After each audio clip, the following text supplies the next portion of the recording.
Hello ছোট বন্ধুরা, কেমন আছো তোমরা সবাই? আশা করব তোমরা সবাই খুব ভালো আছো। আজকে আবারও চলে এসেছি একটা নতুন ক্লাস নিয়ে, আমার বই দ্বিতীয় শ্রেণী তৃতীয় পর্বের পড়া নিয়ে। তো চলো শুরু করা যাক। আচ্ছা, এরপর আমরা চলে এসেছি পরবর্তী পৃষ্ঠা 211 পৃষ্ঠা।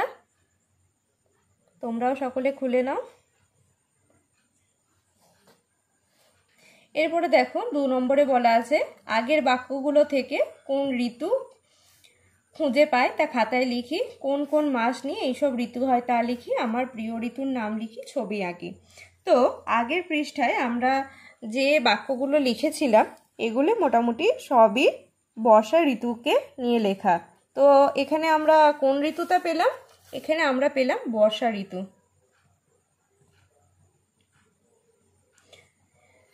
এরপরে লেখা আছে কোন কোন মাস নিয়ে ওইসব ঋতু হয়। তো আমরা তো বর্ষা ঋতুর কথা পেয়েছি।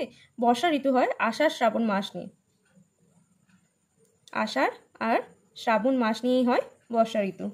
আমার প্রিয় ঋতুর নাম, তোমরা তোমাদের প্রিয় ঋতুর নাম লিখবে এবং তার একটা ছবি এঁকে নেবে।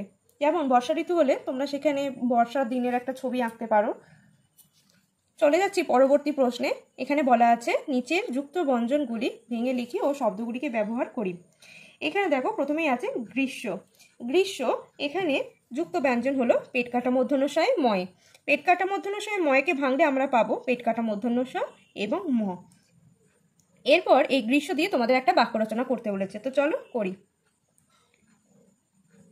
গ্রীষ্মকালে বিকেলে কালবৈশাখী ঝড় হয়।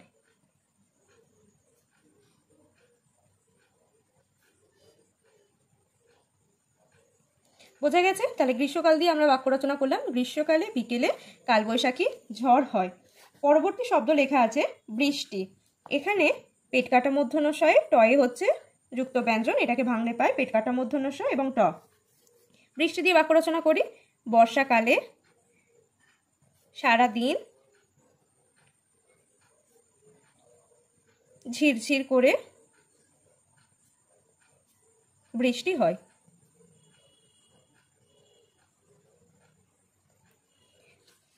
পরবর্তী শব্দ আছে বর্ষাতি। পেট কাটা মূর্ধন্য ষ রেপ, এটা হলো যুক্ত ব্যঞ্জন। এই পেট কাটা মূর্ধন্য ষ রেপটাকে আমরা যখন ভাঙবো তখন রেপের রটা আগে আসে এবং পরে পেট কাটা মূর্ধন্য ষ হয়। তো এটা দিয়ে আমরা এবার একটা বাক্য রচনা করব। এটা দিয়ে বাক্য লিখি, কর্তা বাবু বর্ষাতি পরে হাটে চলেছেন। বিদ্যুৎ দয়ে জ ফোলা, দ যোগ উঞ্জ। বাক্য লিখি, বজ্র বিদ্যুৎ সহ বৃষ্টি হচ্ছে। তারপরে আছে ফাল্গুন। এখানে লয়ে গয়টা হচ্ছে যুক্ত ব্যঞ্জন, একে ভাঙলে আমরা পাই ল যোগ গ। তাহলে ফাল্গুন দিয়ে বাক্য লিখি, ফাল্গুন মাসের পরে আসে চৈত্র মাস। শেষে আছে শব্দটা বসন্ত। এখানে দন্তন্য তয় হলো যুক্ত ব্যঞ্জন, একে ভাঙলে আমরা পাই দন্তন্য যুক্ত ত। বসন্ত দিয়ে বাক্য লিখব, বসন্ত কালে কোকিল ডাকে।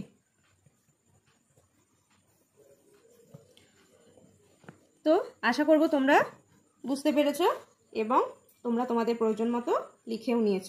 তো চলো এবার পরবর্তী প্রশ্নে আসা যাক। আসছি আমরা 4 নম্বর প্রশ্নে। ছবি দেখে বাক্য সম্পূর্ণ করি। দেখো এখানে তোমাদের দুটো ছবি দেওয়া আছে এবং এটা দেখে তোমাদের বাক্য লিখতে বলছে। ড্যাশ দিয়ে দেওয়া আছে রং ঘন নীল। তো কি লিখবো আমরা? মেঘের রং ঘন নীল। বংশু ড্যাশ মাথায় কোথায় যাবে? বংশু ছাতা মাথায় কোথায় যাবে? আমরা পরবর্তী পৃষ্ঠা 212 নম্বর পৃষ্ঠা। দেখো এখানে 3 নম্বরে আছে কর্তা বাবু ড্যাশ পরে চলেছেন। কর্তা বাবু বর্ষাতি পরে চলেছেন।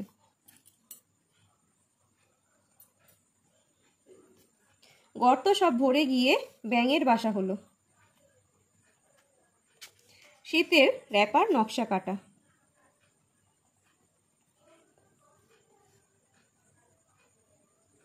তোমাদের পরবর্তী প্রশ্ন আছে 5 নম্বরে, নিচের শব্দগুলিকে বাক্যের প্রথমে, মাঝে ও শেষে ব্যবহার করি। তো দেখো, নীল দিয়ে একটা তোমাদের করে দেওয়া আছে। এই নীল শব্দটা একবার মাঝে থাকবে বাক্যের, একবার থাকবে শেষে এবং একবার থাকবে মাঝে।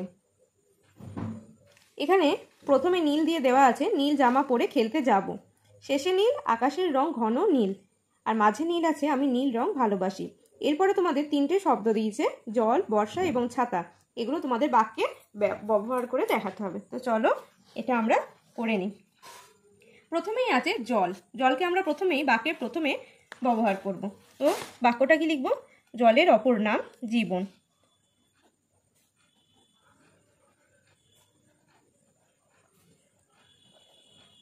এখানে দেখো, জল শব্দটা বাক্যে প্রথমে ব্যবহার করেছি।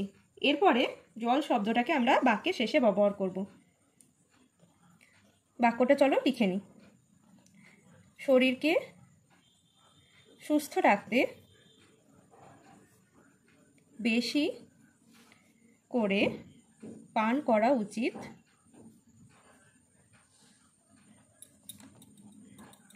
জল। দেখো, এখানে জল শব্দটা আমরা বাক্যের শেষে ব্যবহার করেছি এবং 3 নম্বরে আমরা জল শব্দটা বাক্যের মাঝে ব্যবহার করব। বিশুদ্ধ জল পান করা উচিত।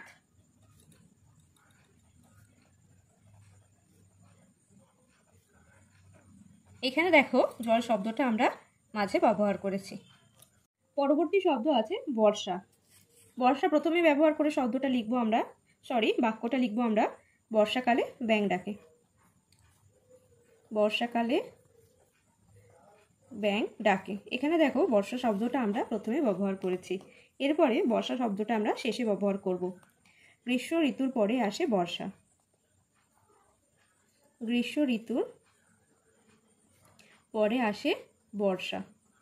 এখানে আমরা বর্ষাকে শেষে ব্যবহার করেছি এবং বর্ষাকে মাঝে ব্যবহার করে লিখব, কদম ফুল বর্ষা ঋতুতে ফোটে।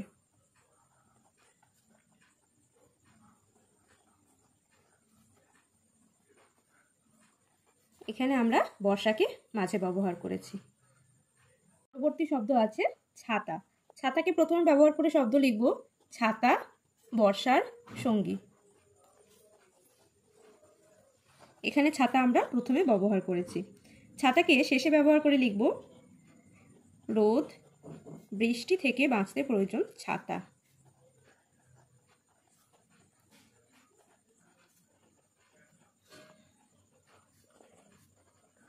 এখানে আমরা ছাতা শব্দটা শেষে ব্যবহার করেছি এবং শেষে লিখবো আমরা ছাতাকে মাঝে ব্যবহার করে, আমার ছাতার রং নীল।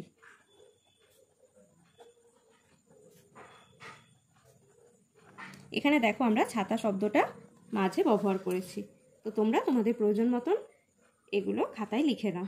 ক্লাসটি ভালো লাগলে অবশ্যই একটি লাইক করে দিও এবং আরও নতুন এরকম ক্লাস পেতে চ্যানেলটি সাবস্ক্রাইব করে দিও। টাটা।